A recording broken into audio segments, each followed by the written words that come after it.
Hi everybody, welcome back to my channel. I know I haven't posted a video in a really long time, and that is because I have just been so busy last spring semester with my course load, and then this summer taking an intensive language class, followed up by my wedding, which happened a couple weeks ago. So I just wanted to give you a brief update on how last semester went, what I'm looking forward to this coming semester, which starts tomorrow at Harvard, and then what I ended up doing this past summer. And it was a really, really busy summer. So my last semester at Harvard was more difficult than the first semester, and that is first of all because I took 4 classes, all graded, then I audited a class and took a Latin class on the side.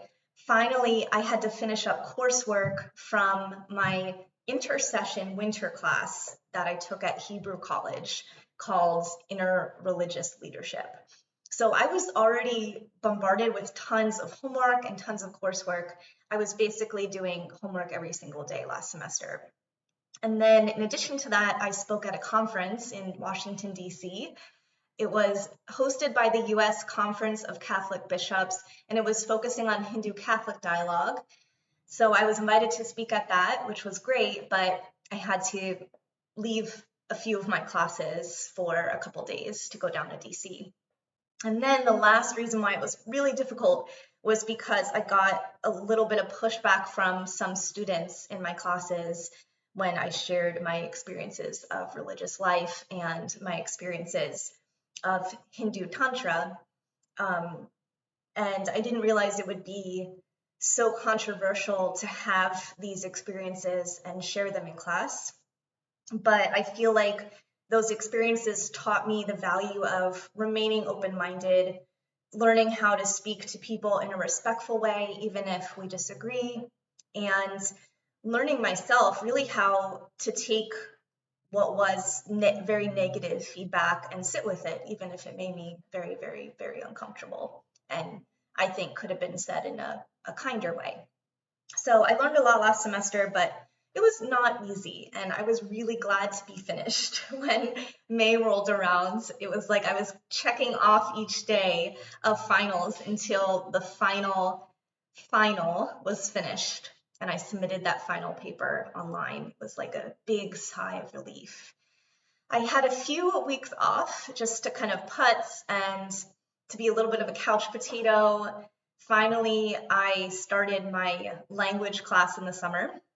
For those of you that don't know, Harvard Divinity School has this special summer language program where you can be immersed in a language on campus. It's taught on Zoom, but it's completely through Harvard Divinity School, and you start at the beginning level and go through intermediate. So you get a really intensive language learning experience, and you get to actually see your language skills evolve over such a short period of time. I decided to take Greek, and it was tough. It was 3 days a week, 3 hours each day, in addition to the amount of work I was doing on the side. I was doing intensive study on my own. Mainly in the introductory period, it's memorizing noun paradigms and declensions all the time. So I was preparing for quizzes and tests in my Greek class this summer. All the while, I had to finish preparing for my wedding. And luckily, my mother was really helpful in that. She just retired, so she was able to really help plan a lot of the music and the catering that we had to figure out. And then I got married a week after my Greek class ended. Then a day later after my wedding, my husband, feels really weird to say that, but my husband and I went to Italy for our honeymoon. And I've been to Italy before, so I knew that I wanted to spend more time in Tuscany, in the rolling wine country of Italy, because it's so beautiful. And I wanted to spend time in the northwest of the country in a region called Cinque Terre, which is kind of like an Amalfi Coast, but a little bit less touristy. There were many tourists from Europe, but it wasn't as crowded as Amalfi Coast probably is or was at that time. I just loved Italy. I loved going back there again and being immersed within the sights and the smells of lemon and jasmine, the sounds of the water crashing, and the people. I was also able to learn a little bit of Italian and practice my Italian to the point when I came back to the US and had to speak French to somebody, I started speaking Italian. So it was just a really nice experience for my husband and I to be there, and it was a nice break for me. I feel like I needed that break after a really tough semester and didn't really get it until August. And now it's Labor Day weekend. I'm preparing for my fall semester, which at Harvard starts tomorrow. But I am taking one course at Boston College called Comparative Theology, and that started last week. So today I'm just kind of spending the day preparing for that class tomorrow at Boston College, getting some of my books and pencils together. I have a lot of reading to do, and then I'm also the assistant editor for an academic journal, and I have a lot of copy editing to do of the article submissions that we got this year, which means that I'm looking at things like syntax, grammar, Chicago-style citations, and just making sure those are accurate before we publish these articles. Recently, I've also been looking logistically and logically at each article to make sure that there's a strong intro, strong points of argument with evidence used to back up the argument, and then a very strong conclusion as well. So that's kind of been my whole day today. It's a little bit of an academic hermit day.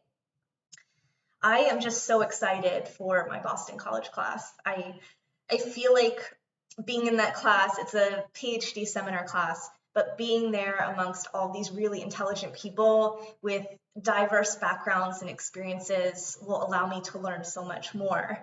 And I'm already learning a lot from them. I mean, they know the Bible really well, and they know systematic theology well. They have a much better grasp than I do of Catholic theologians and different philosophical trends within the Catholic tradition.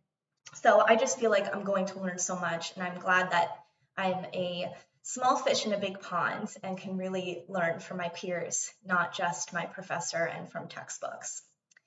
At Harvard, I'm taking 2 classes with Frank Clooney, who's my mentor, and he's just a great professor. He does a really good job letting students speak in class and prodding them on a little bit to develop their perspectives and train of thought with really insightful questions.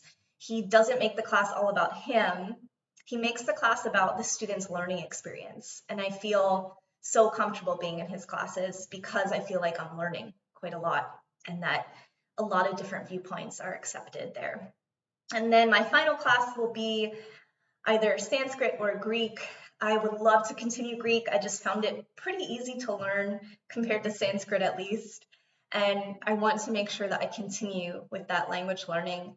But I know that if I don't do Sanskrit, I might be a little frustrated when I graduate from Harvard this year because Harvard offers Sanskrit and many colleges don't. So next year, I'm thinking about going to a Catholic university to study systematic theology a little bit more in depth and hopefully Catholic mysticism and contemplative thought, although it's been harder to find scholars that work on the latter topic. I know that when I go to that school, it will be very unlikely that I'll be able to study Sanskrit there. So being at Harvard affords me the opportunity right now to really focus on Sanskrit. And I feel like I need to dive deeper into Sanskrit as much as I want to continue my Greek language learning. I might have to do that on the side or put that to the back burner for now. So I have a little bit of a decision to make with the language I'm taking, but other than that, my schedule's pretty much set, and I cannot wait for Frank's classes, and I cannot wait for my Boston College class again tomorrow. I'm just taking it day by day, trying to let the anxiety fuel me to do some of the work I have to do for this journal, and trying to really take some time out for myself. This summer, I've also been able to practice yoga again, thank goodness. And it just has been feeling so great to be back on my mat again, to breathe, move with my breath, and move my body in a way that feels good, rather than just sitting at a desk kind of looking at a screen all day, which gets really, really boring most of the time. Those are my updates. I'll probably update you again as I start applying to master's programs in the fall, or as I get into the thick of my fall semester. But for now, I'm going to say goodbye. And as always, feel free to make comments below. Please just make sure they're respectful comments. And of course, respond to each other. I just really appreciate dialogue. I appreciate feedback as well when it's done in a respectful manner, and we can communicate effectively and learn from each other. Have a wonderful day. Bye.